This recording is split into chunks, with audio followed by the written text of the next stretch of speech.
The narrow lanes of Sharpur village wound like dusty veins through the heart of a land where time seemed to stand still. The houses, mostly built from mud and straw, leaned into each other like tired companions, carrying the weight of generations. The air was filled with the earthy scent of freshly tilled soil and the faint smoke from wood stoves, blending with the cries of children who ran barefoot, their laughter echoing through the alleys. Alia, a girl of barely 18, walked along these lanes every morning, balancing a brass pot on her head as she returned from the distant well. Her dupatta clung to her shoulders in the morning breeze, her big, innocent eyes filled with the kind of dreams that did not belong to Sharpur. She imagined herself in a city someday, books in her hands, maybe even a job where she could sit behind a desk and not in front of a stove. But dreams in Sharpur were fragile things, often crushed under the weight of poverty before they had a chance to bloom. Her father, Ramat, was an honest farmer who worked tirelessly under the scorching sun. His fields yielded little, the soil unforgiving and the rains unpredictable. Each harvest season, instead of joy, brought more despair. Creditors would arrive at their mud house, demanding money Ramat did not have. The shame in his eyes was harder for Alia to watch than the hunger in her belly.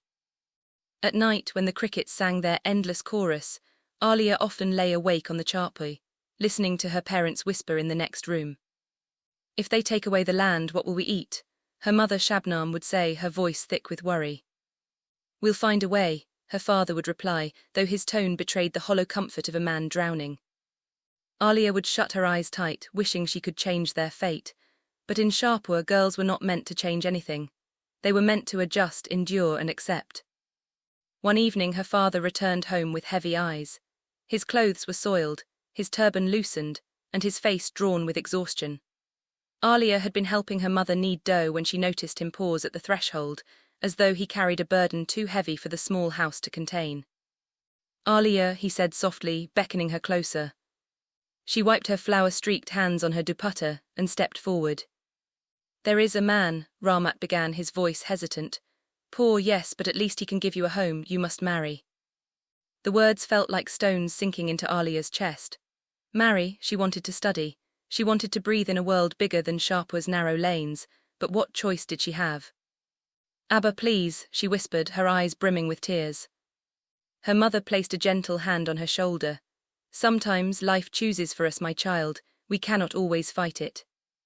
The man's name was Arman. A struggling mechanic, he worked at a small garage in the nearby town. His clothes were simple, his shoes worn out, his hands stained with grease. He rarely spoke, and when he did, his words were measured and quiet.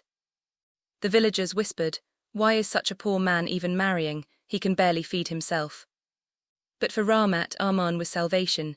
His daughter would not starve under his roof. That was enough. And so, one quiet evening, beneath the fading light of a crimson sky, Alia became Arman's wife. Marriage was not the fairy tale Alia had secretly dreamed of. Their home was small, 2 rooms with cracked walls and a leaky roof. She cooked on a wood stove, her fingers blistered from the heat. She washed clothes by hand until her knuckles ached. Some nights they went to bed hungry, the sound of her stomach's growl mingling with the croak of frogs outside. Arman was different. He never raised his voice. He never complained. He looked at her with quiet kindness that unsettled her more than anger would have. His silence was heavy, like an unopened book that begged to be read but refused to reveal its pages. "Why don't you ever talk about your past?" she asked one night, sitting cross-legged on the floor while mending his torn kurta. Arman smiled faintly, his eyes distant. "Some stories are better left unsaid." His reply only deepened her frustration. What kind of man kept his life sealed like a secret chest? Days turned into weeks. Alia's routine became a blur of chores and quiet dinners, yet beneath the ordinary rhythm, strange things began to unfold. At first it was little things. One evening, as she was sweeping under the bed, her broom struck against something hard. Pulling it out, she found a leather briefcase. Curiosity pricked at her, and when she opened it, her eyes widened. Inside were neatly arranged papers, property documents, official seals, signatures. She could not understand all of it, but one word echoed in her mind: ownership. "Why would a mechanic have these?" she whispered to herself. Another time, she noticed men in expensive suits arriving at their house in the dead of night. They would speak in hushed tones with Arman outside, their cars gleaming like strange creatures in the moonlight. When she asked him later, he simply said, "Old friends." And sometimes, he disappeared for hours. returning with a tired, heavy look as though he had been carrying the weight of an invisible crown. Alia dismissed it as her imagination. After all, what could a poor mechanic possibly hide?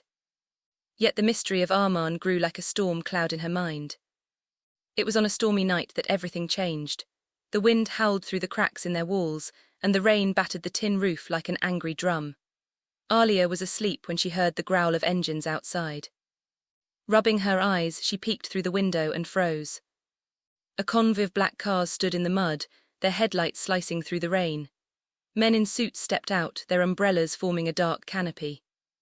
One of them spoke, his voice carrying authority even over the storm.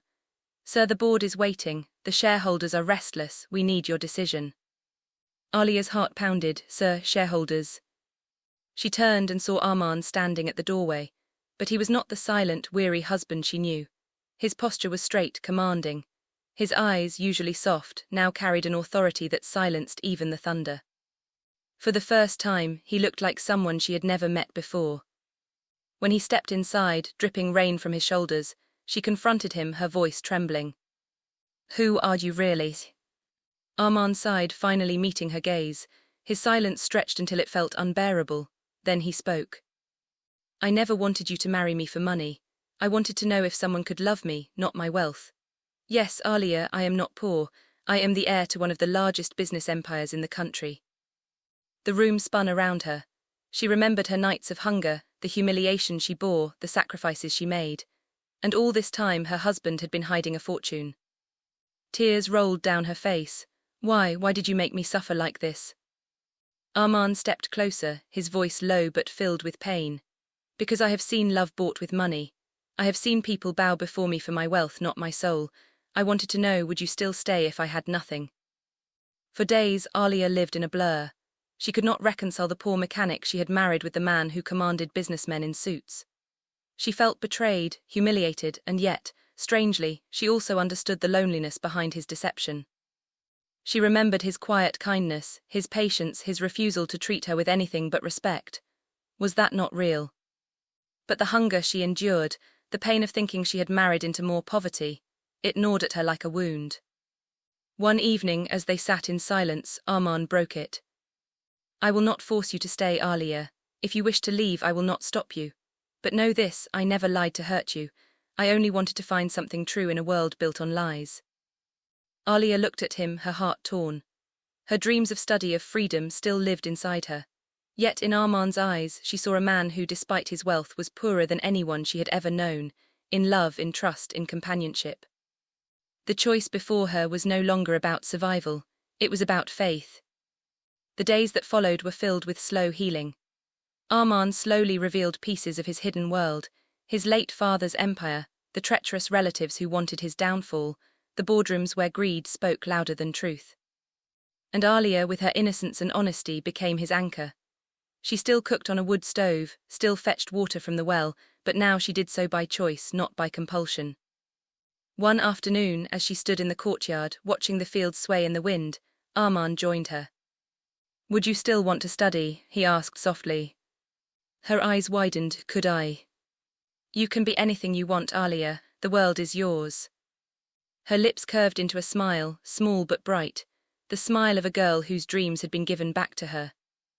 The narrow lanes of Sharpur still echoed with struggles, but in Alia's heart, a new journey had begun. She was no longer just the village girl with unfulfilled dreams. She was the wife of a man who had tested her love, and together they were writing a story larger than the world they had been born into.